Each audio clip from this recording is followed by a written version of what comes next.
반도체가 중국의 아킬레스건이라는 것을 잘 알고 있는 미국은 중국에 대한 제재 중에서도 반도체 분야에 집중하는 모습을 보였습니다.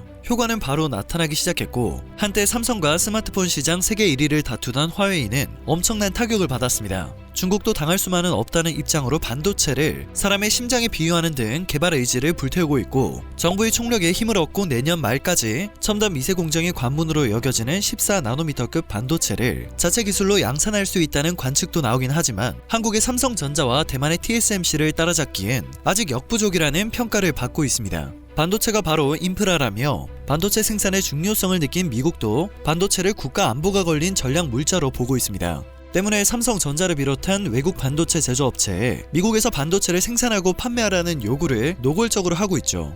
미국도 중국 못지않게 반도체가 자국의 약점이라는 것을 인지했기 때문입니다.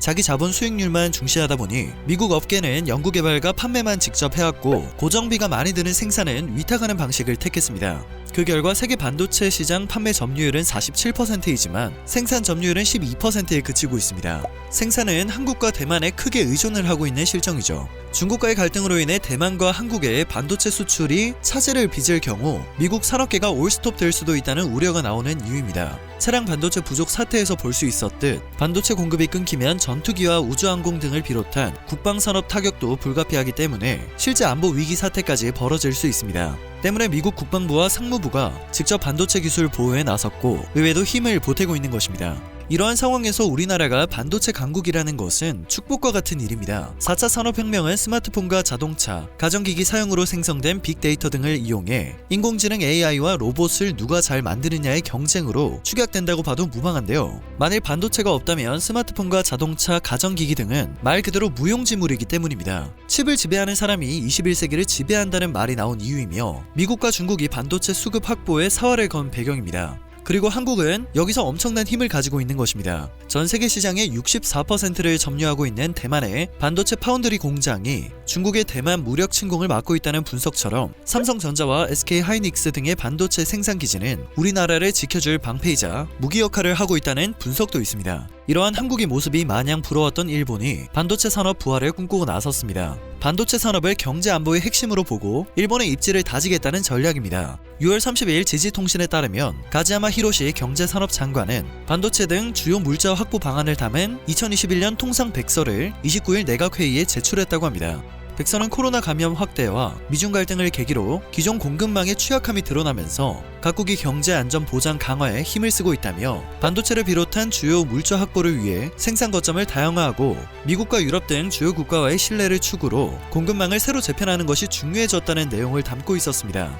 새 공급망 재편이 중요해졌다는 내용이 담긴 백서를 이제서야 전략으로 택한 일본과 달리 한국은 이미 미국과 양자 정책 대화 2차 회의를 마쳤습니다. 지난 29일 진행된 한미 양자 정책 대화 2차 회의에서는 반도체와 배터리 공급망의 협력 강화 방안 등이 논의되었죠. 양국은 공급망 협력 강화를 위한 태스크포스 구성에 속도를 내기로 결정했습니다.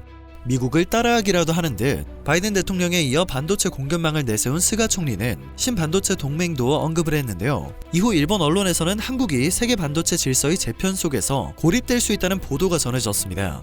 이에 대해서는 잘 되면 자신들의 공훈, 실패하면 남의 탓을 하는 신뢰할 수 없는 한국은 고립되는 것이 당연하다, 이미 고립되고 있다고 생각하는데 제 생각이 틀린 거냐, 일본은 한국에 징계를 해줄 준비를 갖추고 있다, 한국은 각오해야 할 것이다 와 같은 일본 반응을 찾아볼 수 있었습니다. 그러나 미국 외에도 프랑스와 스페인, 네덜란드 등 각국은 너도 나도 한국과의 반도체 협력을 환영하고 있는 상황입니다. 보도 내용과 더불어 일본 반응은 철저히 그들의 바람에 불과한 것이죠. 앞서 18일에도 일본 정부는 성장 전략 실행 계획에서도 반도체 산업 부활을 경제안보 달성을 위해 추진해야 할 핵심 정책 과제로 제시했습니다. 이미 너무 뒤처진 상황이었기에 빠른 과제 달성을 위해 이미 기반을 다지고 있는 외국 업체와 손을 잡는 방법을 선택했는데요. 일본은 당연히 한국이 아닌 대만 기업 TSMC와의 협력을 택했습니다. 일본 정부 보고서를 보면 일본은 1980년대 반도체 영광을 언급하며 과거를 그리워하고 있습니다. 1970년대에는 미국 기업이 전세계 반도체 매출액의 60% 이상을 차지했으나 1980년대에 일본 기업들이 추월을 했던 시기로 돌아가자는 것이죠. 그러나 세계 반도체 시장에서 일본 기업의 점유율은 1988년 50.3%에서 2019년 10%까지 하락했습니다. 이후 한국이 반도체 강국으로 자리를 잡았고 반도체가 경제 문제를 넘어서 국가 안보나 국가 간 동맹의 주요한 요소로 변화하자 배알이 꼴린 일본은 한국의 대법원의 강제징용 배상 판결에 대한 외교적 압박 카드로 반도체 생산의 주요 소재 한국 수출 중단을 결정하기도 했죠. 그러나 반도체 강국인 한국은 여전히 그 입지와 위상을 견고히 다지고 있습니다.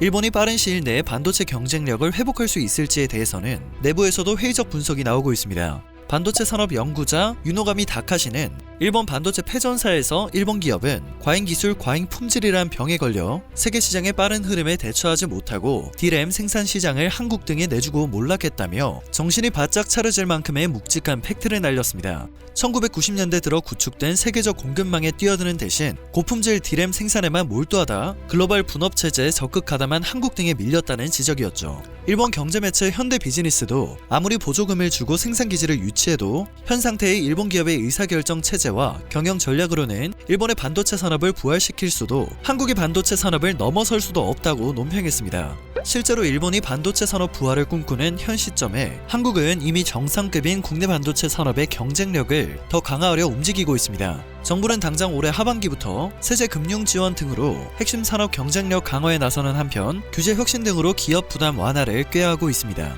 아무리 대만과 손을 잡았다고 하더라도 일본이 혁신의 혁신을 거듭하는 한국 기업들의 속도를 당장 따라잡을 수가 없는 실정인 것이죠.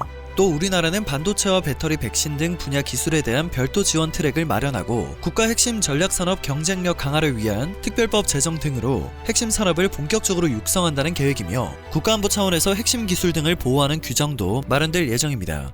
인재 육성에도 더 많은 공이 들여질 것으로 예상됩니다. 현재 삼성전자는 연세대와 성균관대에서 반도체 계약학과를 운영 중인데요. 이번에는 카이스트와 손을 잡고 반도체 계약학과를 신설하기로 했습니다. 이르면 내년부터 신입생을 모집할 전망입니다. 반도체 기술 특위 변재일 위원장은 그간 대학에서 반도체 인력 양성이 정체되면서 기업들은 인력난을 겪어야 했다며 이번에 특위 주관으로 과학기술정보통신부와 함께 카이스트와 삼성전자, 경기평택시 3자 간의 의견을 조율해 최종 합의를 이끌어냈다고 설명했습니다. 카이스트와 삼성전자는 경기평택에서 반도체 산업 공동연구센터도 설립하기로 합의를 마쳤습니다. 반도체 인력 부족이 심각한 상황에서 이번 합의로 인해 반도체 고급 인력 확보에는 큰 도움이 될 것으로 기대됩니다. SK하이닉스도 디지털 분야 우수 인재 양성 프로그램을 민간정부 파트너십을 통해 대폭 확대합니다. SK하이닉스는 반도체 분야 청년 하이파이브 인원을 연 300명이 참여할 수 있는 기존 교육에 더해 별도 과정으로 연 400명 이상이 교육을 받을 수 있게 할 예정입니다. 정부는 교육 확대에 따른 비용을 분담하는 등의 지원에 나서게 됩니다. 이처럼 국내에서 이어지고 있는 훌륭한 인재 육성을 위한 노력 등으로 우리나라 반도체 산업은 일본과의 격차를 넓혀가고 있으며 산업의 미래는 더 밝아지고 있습니다. 오늘 전해드릴 소식은 여기까지입니다. 영상이 정보가 되셨다면 그것만으로도 정말 감사드립니다. 내일 새롭고 유익한 뉴스를 전하는 로버튜브 되겠습니다.